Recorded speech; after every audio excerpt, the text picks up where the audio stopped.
You check your map. This is where you are supposed to be, following directions from unreadable words.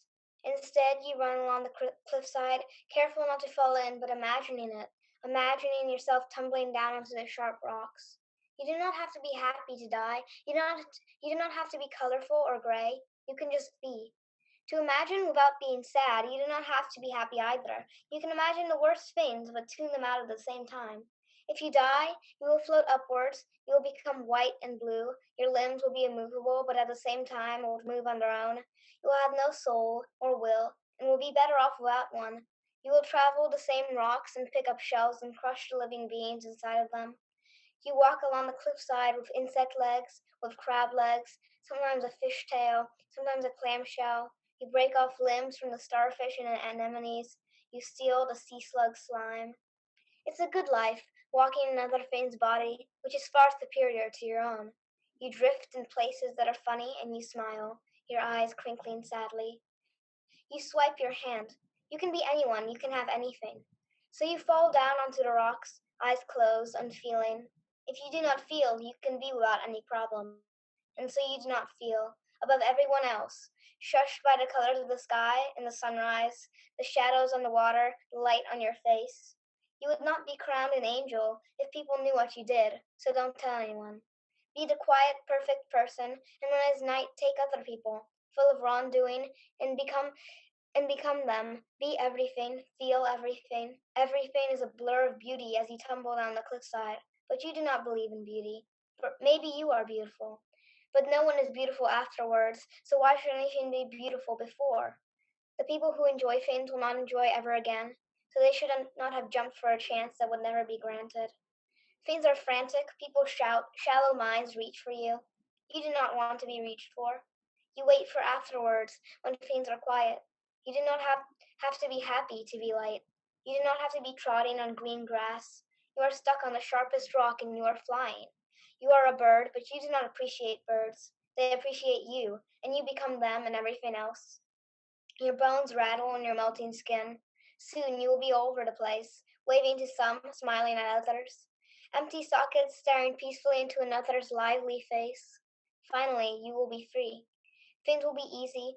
Things will be beautiful with the beauty of no beauty, the beauty of fog, of ground, of treasure, of space, of a safe haven, of a place to hide, of nothing, nowhere. That was wonderful. Thanks for reading that, Emma. It's very intense and powerful. Yeah. So let me just talk about the poem generally, and then I'll talk about elements of lightness. I feel like I have so many notes again as usual. I just wrote so much down as you were writing. There are some times where I wish I didn't have to comment on the poems so that I could just enjoy them and kind of soak them in. So the situation of that poem is one of there. The poem addresses a you, so it's written in the second person. It addresses a you, which is always three individuals, sometimes all of them simultaneously. The poet herself, which she may refer to herself in the second person.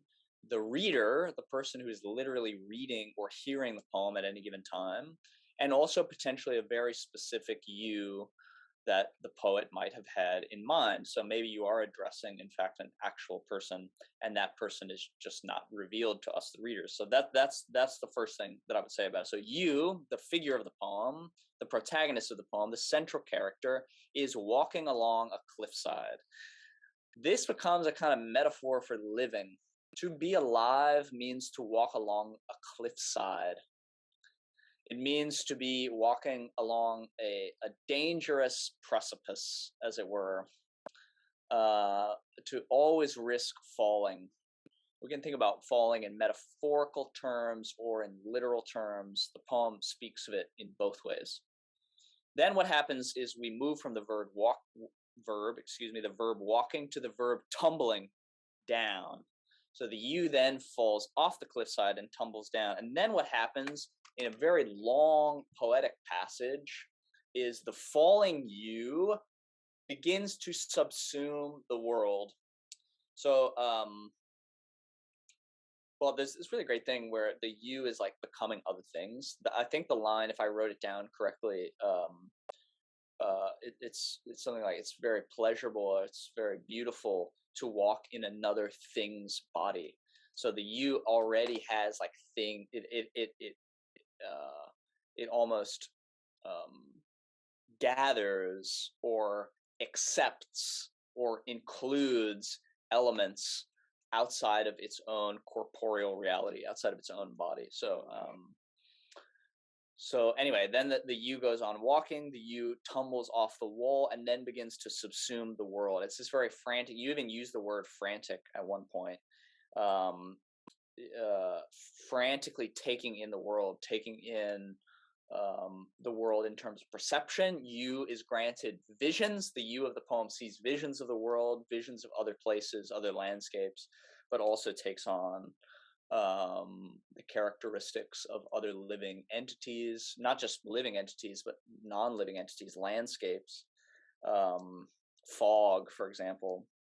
Um, there, on one occasion, you use the phrase, you become them, you become other things. So it's a poem in which you, and I mean, not to sugarcoat the situation, it seems, is one of dying, and maybe that's a literal death and maybe it's a metaphorical death, but the process of dying is, in the case of this poem, a process of becoming light, of shedding emotions, and also accepting or becoming one with the outside world. So there's this kind of dramatic transformation, metamorphosis, becoming other, that I think is really impressive in terms of the thematic element of the poem, what the poem is about. In other words, that's what the poem is about. But also characteristic of your poems, you do a really great job just getting lots of things in your poems. They move very fast, and they it's almost like the figure of you as a poet, Emma, is like the conjurer or something. Like you're constantly just conjuring up all these incongruous images to create a really complicated landscape of things and places and organisms. It's really impressive. It's very. I think I've said this before. It's very Whitmanian. It reminds me a lot of Walt Whitman. Because yeah, that's something Walt Whitman was doing, and it's something he believed was very American project and should be a kind of American poetic strategy to include everything into the poem at once. So it's really great, Emma. Thanks for sharing that.